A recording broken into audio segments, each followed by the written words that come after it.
Peace. This is S.S.Oracle, Shadow and Soul Oracle. This is Savvy. We're going to do an alchemy reading, right? We're going to do an alchemy reading. We're calling in the pantheons for this one, okay? Calling in the pantheons, ancestors, spirit guides, angels, all right? They want me to start by saying again, we were all once children. The 3D is not the main stage of reality, and although we cannot control the attraction, we control our interactions, all right? So I'll start with House of Sacred Harmony, right? That's how I started this channel, my readings, with the divine forces, with the spirits, with the pantheon energies. Okay, we got 2 came out here. All right, number 23 could be significant, or 42. All right, we have rhythm and we have return here. We have the deity Terra with rhythm. God's grace, I am rhythm. The best form of hustling is sitting still. When there seems like there is no way out, that is when you go further within. You must practice addition by subtraction in order to reach higher levels of consciousness. In this journey, one must embark by themselves. When you sit still and go within, you are going straight to the source that you have been distracted from by looking outside yourself for answers only your heart can reveal. I am rhythm. Terra, that's the earth goddess. It's feminine energy. All right. Sitting in rhythm with the earth energy, grounding here. Okay.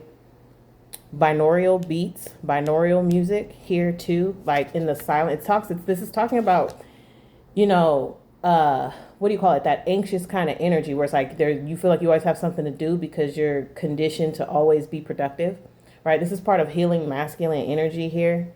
Too, with the feminine energy, this is where the feminine comes in to say, okay, you can rest. Okay, you can get yourself going in your own pace here. You don't need to be attempting to deal with the rat race. You know what I'm saying? Or the hustle. What did it say here? The best form of hustling is sitting still. You know what I'm saying? Like to get your guidance, to get your clarity. Okay, and again with the binaural music and like the solfeggio frequencies and stuff like that, like rebalancing your energy in that. This is an alchemy reading. Okay, so we're talking about your energy and your spirit here and what can be done to get yourself in a new rhythm, in a new routine or a new way of functioning. All right, we also pulled return, which is also giving off feminine energy as well. Sankofa. All right, is the motto. That's the African concept of reaching back and fetching it or going back and getting it. It says, I am present. Your past should be a powerful reminder of the lessons you've learned that propel you forward in life. It shouldn't hold you back, keep you traumatized, or keep you from achieving all your goals and objectives that you dream about. You are not a victim. You are a student of life experiences. Learn the life lessons of your past. Heal from them, and most of all, embrace them so that you can thrive in the future of infinite possibilities.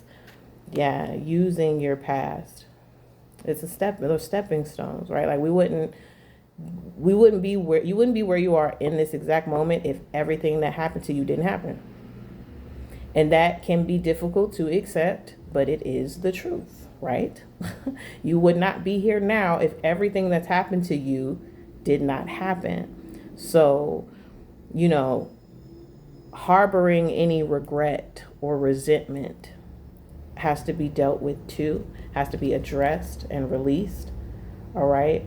Your present moment. We don't like to sit. Okay. When we're overwhelmed and our mindset is programmed on this productivity and needing to be out in the world and to be on the go and to have something visual and tangible to prove our, say, progression or our success in some kind of way. Like that's a mindset that's put on us, specifically if you live in America. Okay. And, we're programmed with this hustle and bustle, being on the go, getting it done, work hard, play hard, blah, blah, all of that stuff. Okay. But as a spiritual being, we're always on a path to evolution and changing and growing and things like that. And so when we inevitably meet those times when a cycle is changing, our way of functioning and operating has to change too, right? And I feel like that might be what some people may be feeling if you're resonating right now, where it's like your literal rhythm is changing. How you move in the world is changing. And it has to change because it's time to grow and evolve.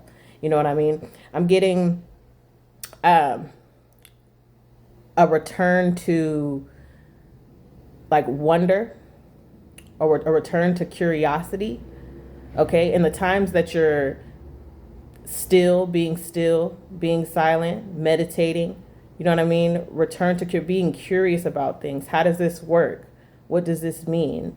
Maybe in your spiritual awakening, right? Or your enlightenment, things that you're learning, content or knowledge and information that you're coming across, like the curiosities of things. Return to your curiosity, because you've been on a pace and in a rhythm that is no longer resonating with you. And so it's time to get curious about things that are more in alignment. Like you're seeking something that's more in alignment with an energy that you're learning how to embody and starting to embody now. All right. It says here, you must practice addition by subtraction in order to reach higher levels of consciousness. All right. So, you know, when people fast, right? And the concept of fasting, whether you're fasting from food or social media or social interaction in general or whatever, it's beneficial to have a thing that you're going to put in place of that. So if you say, for instance, okay, I'm not going to be on social media for a couple days, or from the hours of boot to boot to boot, I'm not going to be on social media because that's my fasting time. Okay, well, what are you going to do in that time? Because that's going to be your point of discipline. Okay, and it has to be something that's in alignment with a version of yourself you're becoming, something that's beneficial for you. So if you say, I'm not going to be on social media I'm going to get off at 9 p.m. and I'm not getting back on until after 12. This is just an example. Okay, so when you wake up in the morning, because I'm assuming you're going to be asleep after 9 p.m. When you wake up in the morning, instead of picking up your phone and getting on social media, what are you going to do? Until 12 o'clock. You know what I'm saying? Have something in place of what you're taking away so that you have a point of focus, and so that becomes a new routine and a new rhythm for you. And now this isn't to say that you won't, go back to being on social media like first thing in the morning or after 9 p.m. I'm not saying that. It's to get yourself in rhythm with a new habit. You're changing your neural pathways, right, in your brain. Okay, by coming up with new routines, by taking away something and putting something in that's beneficial, you're reprogramming yourself in your mentality. You know what I'm saying? Maybe it'll be meditation. You're taking out, I don't know, talking on the phone, or going out on the weekends with time to meditate, or being out in nature, right? Going to the beach, going to, a park, or being near the trees, or, you know what I'm saying? It's like you're getting in rhythm with your own self here. Like you're detaching from moving as fast as the world or other people around you. You got to return to your curiosities. All right. Being curious about things that are helpful, though, not curious about things that are simply entertaining and thrilling for the moment. Let's pull sacred geometry activations. Let's pull just a couple of these. We'll see. Again, I said the numbers 23 and 42 could be significant here too. That could be age, that could be dates.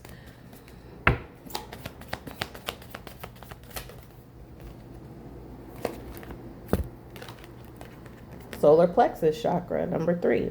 The frequency of the solar plexus chakra, the yellow flower of life, supports our sense of self, our personal power, and our willpower, as well as our knowing of who we are and what our contribution is to the whole.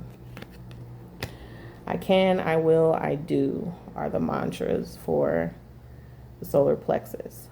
Okay. I act. Your right to act, to make movement. Like, yeah, you taking your willpower here, your will to act on things.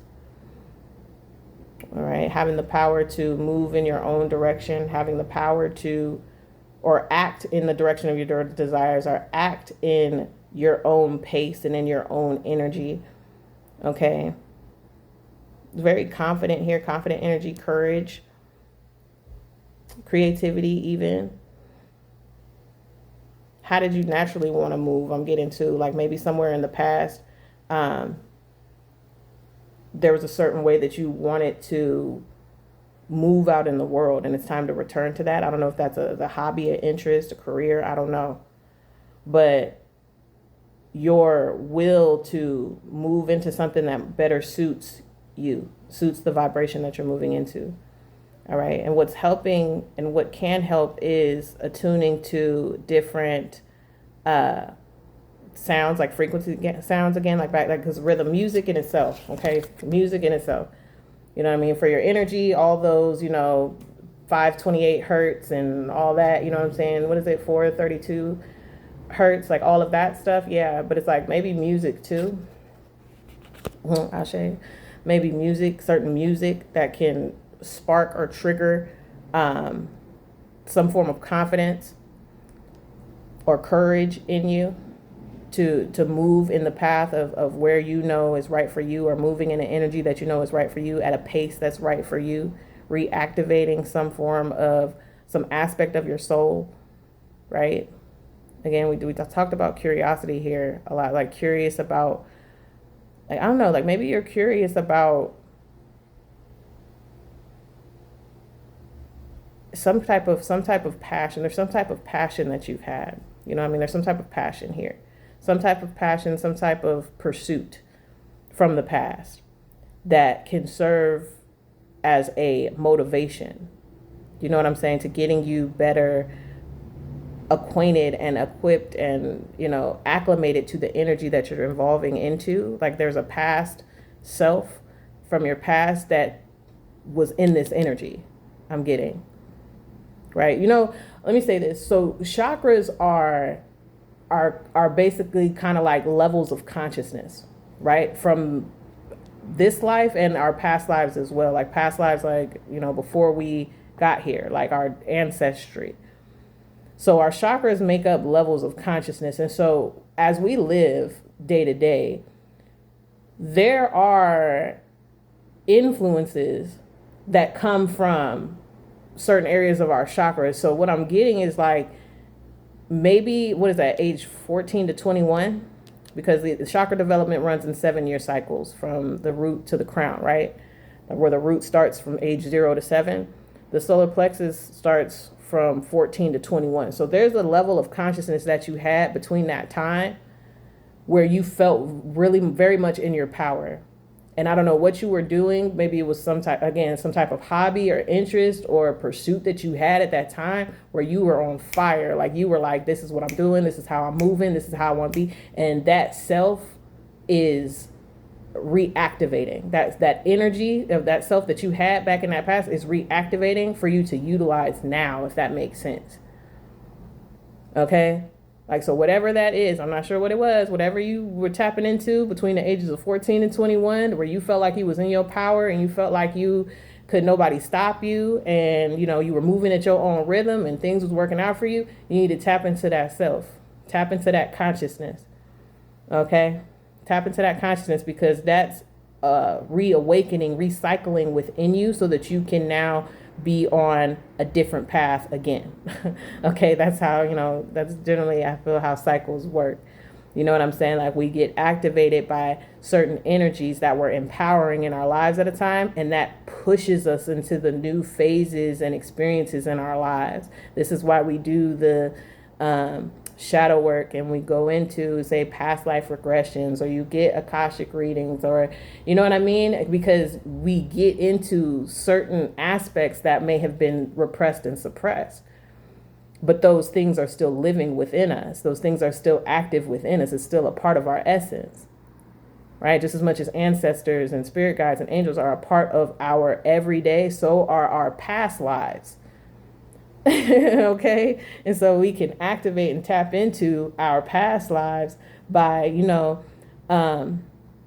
again, getting reacclimated or curious about things that were in our past. You know what I'm saying? So that's the energy that I'm getting here. It's like finding your own, refinding your rhythm, reactivating your sense, your willpower, and your ability to act in the direction of things that you desire. Okay, tapping into certain music.